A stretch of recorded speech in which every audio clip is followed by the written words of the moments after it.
Hello everyone and welcome back to another video, and what I want to do today is show the impact of the RRD and T4 memory timings. Now these are memory timings that most people don't tend to care about or even know about. More experienced RAM overclockers, well, they know about these. Basically when someone presents their memory overclock, this is basically the first thing that people look for. At least that's what I do. I just go like that they set the RRDs and T4 correctly. Because a lot of times people don't. And I want to show today what that does. So I'm on the Maximus 9 Apex. Don't be confused that it says 10. In ASRock Timing Manufacturer I'm running a Maximus 10 BIOS, but the motherboard itself is a 9. You might be able to see, I don't know if the tube's in the way, but it says 9 right there on the board. Anyway, I have a new memory kit now. It looks the same as the old one because it's still a Viper Steel kit, but this is now a B-die kit. And no longer the CJ I used to have. So this is the, you probably heard about this if you considered B-die. This is the 4400 CO 38, 39, 1.45 volt kit. It's basically, it's guaranteed B-die because no other memory chip does 4400, 19. It doesn't have to be very good B-die. I've heard from people that they both got really good sticks. Some others said they got really bad sticks. I, for my part, can say that they're at least as good as the 3200 Seal 14 Corsair kit that I have in my daily system. Because I plugged these into my daily system and it ran 3600, 14.8, 14.13, 24 something, 1.5 volts, like whatever I have for my daily settings. And my daily settings are at least the primaries and some of the secondaries are as low as they go on that kit. They don't get better. And this kit just first try posted that and was stable. So this kit is at least as good as my daily kit, which I was also B-die. So yeah, this one's at least the same or better than my already existent B-die kit. So I guess I'll take that. Anyway, right now we are at the normal JDEC spec. So this is what you get if you don't do anything. You don't even enable XMP. We are at 2133, CL 15, 15, 15, 36. We actually get 1T because the frequency is low enough. And for our RRDs, we have 6 for RRD long, 4 for RRD short, and 23 for our 4 activate window, like T4. I don't think I can give a very good description of what these do, but I can tell you that you want to have T4 at 16, and ideally both short and long for RRD at 4. Sometimes you need to set RRD long to 6 if you have a memory chip or motherboard that doesn't want to do 4. If 16.4.4 doesn't work, try setting long to 6. That usually makes it work, and if that still doesn't work, then well, you're going to have to start loosening out the rest, or maybe long even more. At that point, you're leaving a lot of performance on the table. It shouldn't really occur that you have to lower... you shouldn't... In most cases, you shouldn't have to run this any looser than 16.4.6. There's not really any reason to run this looser than that. Unless you're on, something super cursed like X99 or X370 plus a Zen, 1 CPU. Then you might have to run this looser. But if you're on Ryzen 3rd gen or newer, or X570 or newer, or 8th gen Intel / Z370 or newer, you shouldn't have to run this any looser than 16.4.6. So basically there's that. So yeah, let's just run a TimeSpy CPU test. Because I know there's a lot of CPU tests. This is 3D Mark, it's mostly a graphics card test. I know there's a lot of CPU tests that could show this really well. Problem is, a lot of those CPU tests also just care about raw frequency, and you could have the worst timings ever and you're still gonna get a higher score. And I don't want to do that. I don't want to show higher frequency better, I want to show better performing memory kit better. So I use TimeSpy CPU tests because I've been told that this one This one doesn't just care about frequency, this one actually cares about your performance. The CPU is of course my 8700K, it's completely stock. Graphics card is a 1070, also completely stock. The only thing we're going to be modifying here is the memory. So here goes the completely stock just JDEC run. and I'm expecting like 7800 for the score, I think. I did a test run, so we'll see. And as you can see already, I'm also gonna put the score up so I don't forget about it, which is what happened in an earlier take. I yeah, forgot what score I had, and I was just like, oh well. It's really taking its sweet time today. Nope, there it goes.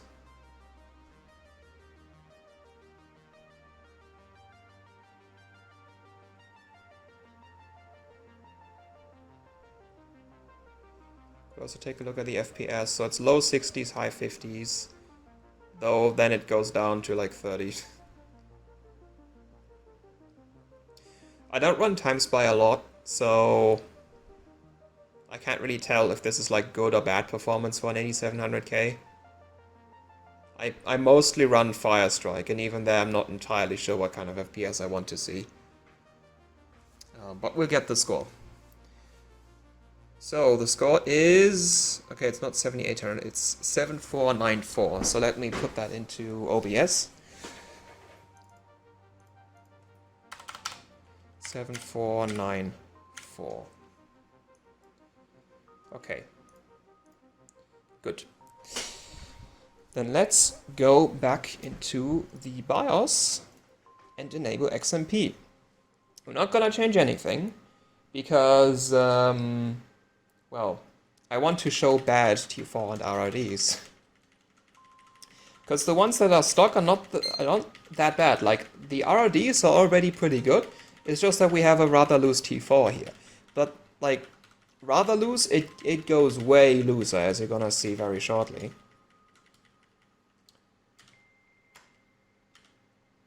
So, XMP, and this is a profile. We could technically test both of these, but, like, I want to make it short. So, 4400, 1990, 1939, 1.45 volts. It doesn't seem to actually be setting any more than that. Like, if we go to save now, this is everything it tells me it changes. It changes a few more things, like it sets I/O and SA voltages too. So it might also set some other timings that it doesn't tell us about. But some XMP profiles literally just set your primaries and leave the rest up to the motherboard. So this, like, yeah, so some XMP kits include T4 and RRDs, and they're usually awful, and others seem to not include them. I don't know what category this one falls into, because, like, it doesn't show everything it actually sets. But even if it leaves it up to your motherboard, like, the motherboard auto-training is usually on the very, very safe side, because, like, the automatic stuff is supposed to just work. Yeah, so it if it isn't in your XMP, you're probably gonna get pretty bad timings anyway. So,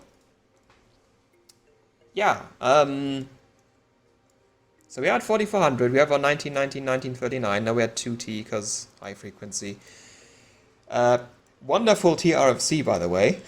That's like the next thing that gets completely ruined by not setting it manually. Like, this is usually also not part of the XMP, and this is like, as far as I know, this could do like 300, not 770. But anyway, we have now 9947. That's awful. That is just straight up awful. And let's see if we actually get any higher performance. Like, I'm kind of expecting to get a bit more performance, but I'm expecting to get even more once we set these manually. Because like 2133 to 4400 is still a pretty good jump, especially because this is a B-die kit. Like, this one has, like, no other chip does 19 TRCD at this frequency, and TRCD is quite important for performance. So I am kind of expecting this to at least give us a bit extra performance, but I am expecting to see even more once we set our T4 and our RRDs. And we could even try setting TRFC, because this is also, like, really bad.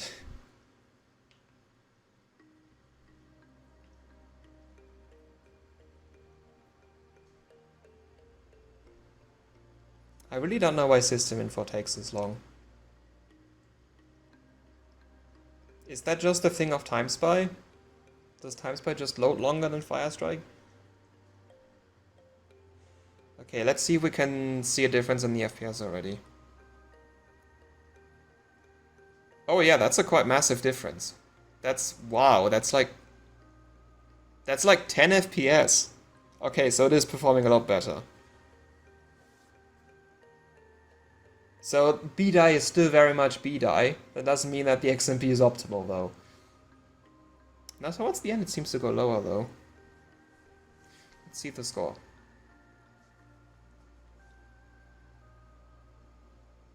So we get, yeah, 8152. That is quite a lot higher. So let's put that into 8152. So we've confirmed that enabling XMP is free performance. Now let's see if setting T4s and RRDs is free performance. Like, in most cases, it is free performance. If it's not, like, even if we don't see a massive difference here, you should still do this. Because I have a grand total of 1 for my sample size. Well, I guess I could test my CJR kit too. But that would make the video too long again. Like, I probably should have tested this on, like, not a B-die kit.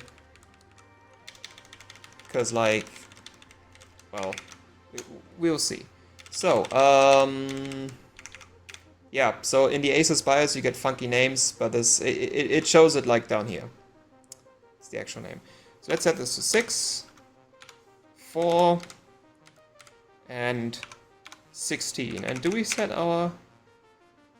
Let's set that too. I'm not entirely sure if it does 300 at this frequency. Let's just do 350 to stay safe. It's still a lot better than 770. If it doesn't post now, I'm blaming TRFC. That's like actually one of the cool things that I like about the Apex is if you see the white light, that means it posts. I really like it when it has the color-coded debug LEDs because like they all very close together and you can't really tell which one's which. But once the white one lights up, you know like okay, it's posting.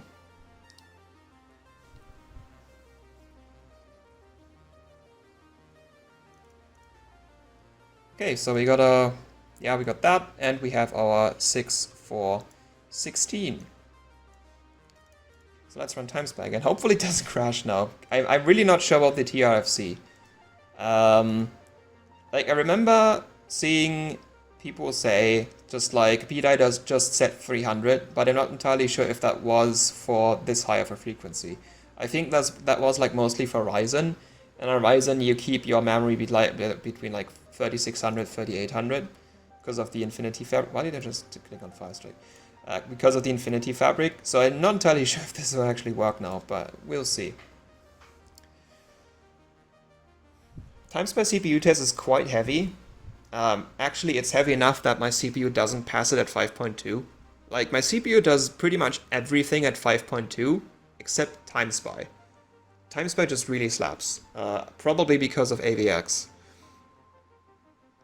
Which is why I'm leaving the CPU stock here.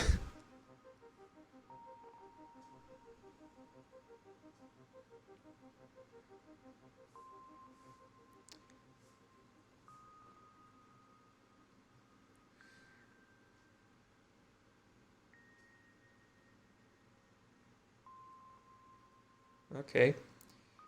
FPS seem a little bit higher. Not a massive difference. Yeah, we're not dipping into the 30s now. Though I think we also stayed above 40 with just XMP.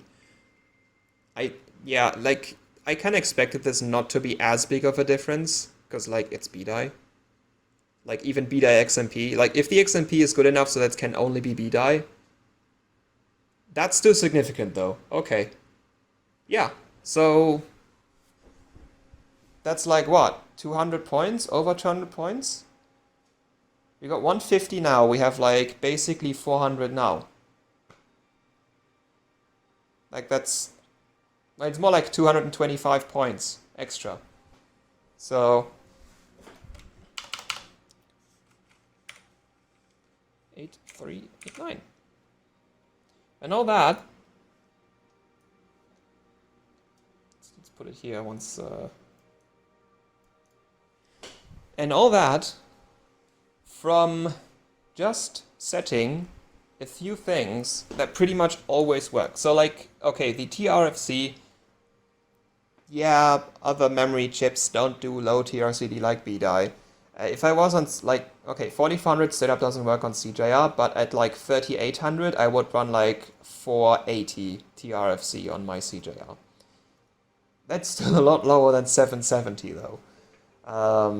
And yeah, like, yeah. So, point proven, you should not just set XMP.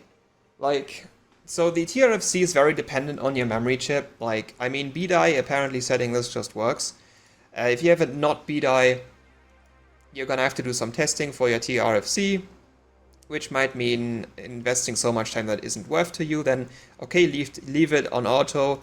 You're still leaving performance on the table, but I mean, so you do for like literally every memory timing, you don't max out. But the really important ones are T4 and the RRDs. You should set these to 16.44 or 4.6. Just do it. Like, it should just work on everything. Like 16.44 works on my daily system with a B550 Aorus Master and a 5800X. My test bench, my 8700K, runs 16.4.16. 16.4.6. I don't know if this one does 16.4.4. I don't think it does. The Z370 and the Z390 motherboard I used to have before didn't. They both only did 16.4.6. But yeah, they did that on every memory kit I had in it, which admittedly is only 3 memory kits, more like 2.5.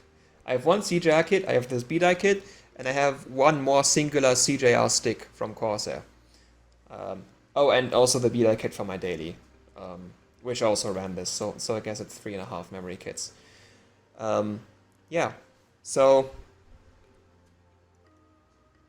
yeah, that's just it. You should set your T4 and your RRDs.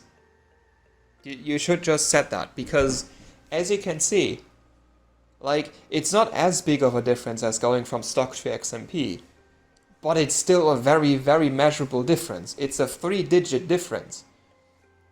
Like, yeah. And actually the difference might get bigger if you don't have a BDI kit, because again, like, while the XMP on this kit isn't like the best, it's still an XMP good enough so that it can literally only be BDI. No other memory chip runs this. So this should still be fast. Like, this XMP is gonna be faster than pretty much every other memory chip XMP you're gonna find. At least it should be. So yeah, if you have like a different memory chip, you might actually get a bigger difference in percent compared to stock versus XMP if you set this. But even on BDI, even on an XMP that, again, like, can only be BDI, only the best DDR4 chip ever made, because no other chip runs this. Except, well, does Micron 16 gigabit Rev B do this? Like, 16 gigabit Rev B seems pretty good. It might do similar things to that. I don't think it does this exact thing, but it might run similar things. But anyway, 16 gigabit Rev B, well, it's a 16 gigabit chip, you only get it on 16 gig sticks. This is 8 gig sticks, so this can only be BDI. Yeah. So, yeah, I think the results should speak for themselves. I shouldn't really have to say anything more. Set your T4, set your RRDs. Just do it. Like, if you want, so I'm pretty sure in 90, if not 95% of cases, setting 16.4.6 will just work. If you have like a very new system, if you have like Alder Lake or like Zen 3, try 16.4.4, it should also work, like basically always. On slightly older stuff, just, if you want to stay safe, do 16.4.6. Just do that. Like, just do it. And yeah. And that should be it for the video. So, well, it's still 20 minutes long. Yeah, so thank you for watching. I hope you learned something from this demonstration of the T4 and the RRD timings. And yeah, hopefully you learned that setting XMPs and everything, there's a lot of free performance that you can get out of your memory kit by just going into the settings a little bit more. So thank you all for watching, and until next time, goodbye.